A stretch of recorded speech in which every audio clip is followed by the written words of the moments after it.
The Seminoles look to get back on the winning track. Welcome to your Nole Insiders game preview, delivered by UPS. I'm Lane Hurt, along with, yes, this is Tim Linnefelt. Oh boy. Freshly shaven Tim.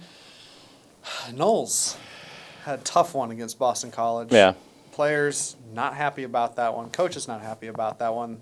They want to get that taste out of their mouth from that Friday night game against BC. Yeah, and they've had an extra day to stew over it, given that they played on Friday and got back in town early Saturday morning. I thought Derwin James' comments after the Boston College game near the locker room were pretty telling. Somebody asked, is this embarrassing to do that? And he said, of course it is. We're Florida State. This is a program that doesn't like to lose to anybody by any score. To go up to Boston College and lose by that many points, it's a tough pill to swallow. So you like to think you have the opportunity to get back home this week against another conference opponent. An opponent that's playing pretty well, by the way. It has one really big win and was pretty close to another really big win. Give you kind of an opportunity to show your home fans what you're made of, pick up that win, and maybe generate some positive momentum over the last month of the season. The Noles look to get back on track against Syracuse. The Orange this season are 4-4, 2-2 in the ACC, 29th in the country in total offense, averaging 455 yards per game, 45th in total defense, giving up 367 yards per game. Eric Dungy, their quarterback, 6th in the NCAA in completions per game, with a little more than 25. That's basically because they run such a high tempo offense. They average 86.5 plays per game. Just an absurd number. I mean, that's a challenge for a team that's playing well. For a Seminole defense that's kind of licking their wounds, this is a tough task. It is, and tempo and spread and that sort of thing. You see that a lot in the ACC, but I think this is a little bit different. Derwin James said earlier this week that this is probably the fastest team that Florida State plays, which is, to me, is significant because if you look back at that schedule, Wake Forest was pretty quick, Louisville was pretty quick, Alabama actually ran some tempo in that game as well. BC. Yeah, exactly. So they all have their own little wrinkles and different things that they do, but Eric Dungy, like you mentioned, is a really talented quarterback. He obviously is really good and really comfortable running that offense. He's as much of a runner as he is a passer, so they're going to move really quickly, so you're going to have to get lined up fast. And you're also going to have to diagram the plays pretty quick because he can throw. He's got two really good receivers, and if it's not there, he just takes off running. And as you saw against Clemson and Miami a couple weeks ago, he's really a threat in that regard. I think you saw him kind of jump up and sort of do like a weird drop kick kind of thing to the kid from Miami. Nobody wants to be on the business end of something like that, certainly because he's picking up yardage. But also, he's physical, he's tough to bring down, and he's not afraid. So a challenge for the FSU defense. It's been a season that way. I think some really talented offenses and defenses, and this is another one. Yeah, and, not to mention, in past years, you're able to get at Syracuse defensively, especially with the high-tempo offense. Again, not like a great defense, but they're holding opponents to 24 points per game.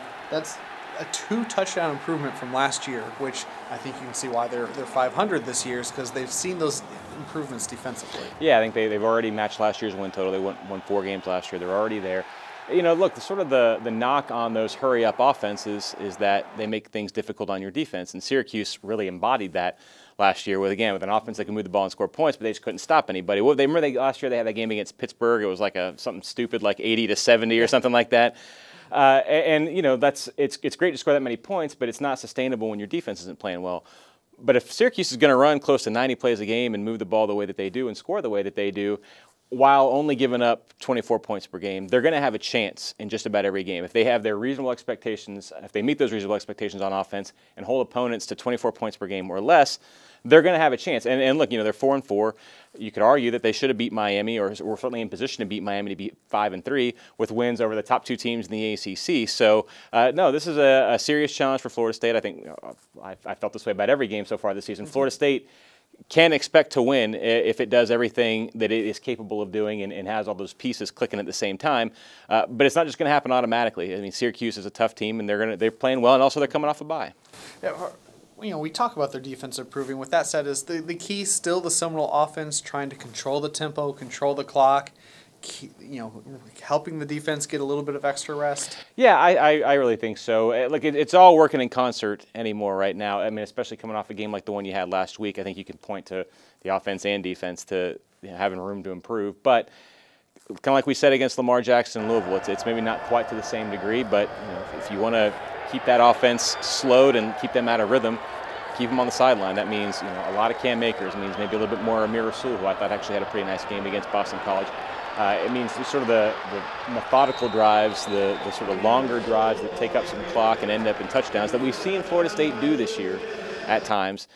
Get 2, 3, 4 of those, and I think you're in pretty good shape. Yeah, I would agree. And then our key matchup, you have to look at those Syracuse wide receivers. Steve Ishmael, 3rd in the country in catches. Irvin Phillips, tied for 5th in the country with catches. Those guys catch a lot of footballs, do a lot of damage. 2 really talented guys. Florida State's corners are going to have to play well. They absolutely are. And, to me, the receivers, it's kind of like the quarterback. They are in lockstep with that offense and what they're expected to do. They get lined up fast because they have to. They know where their routes are. They run, they catch, they get down, and they rush right back to the line of scrimmage and know exactly what their assignments are. That's how that offense goes. So they're going to be where they're supposed to be. They're probably not going to make a whole lot of mistakes. You got to be ready for that. Levante Taylor, Tavares McFadden have to be right there in their hip pockets as well. When a play is over, Florida State's defensive backs, they're going to have to line right back up because that's where Syracuse's receivers are going to be, and it's going to be that way pretty much for 60 minutes, at least during the portions in which Syracuse has the ball. There you have it, Seminole fans. Your game preview delivered by UPS as Florida State takes on Syracuse 12:20 on Saturday inside Doak Campbell Stadium. Make sure you read Tim's First and 10 article as well. Lots of great information to get you ready for the game. That'll do it for us. He's Tim. I'm Lane. Go Noles.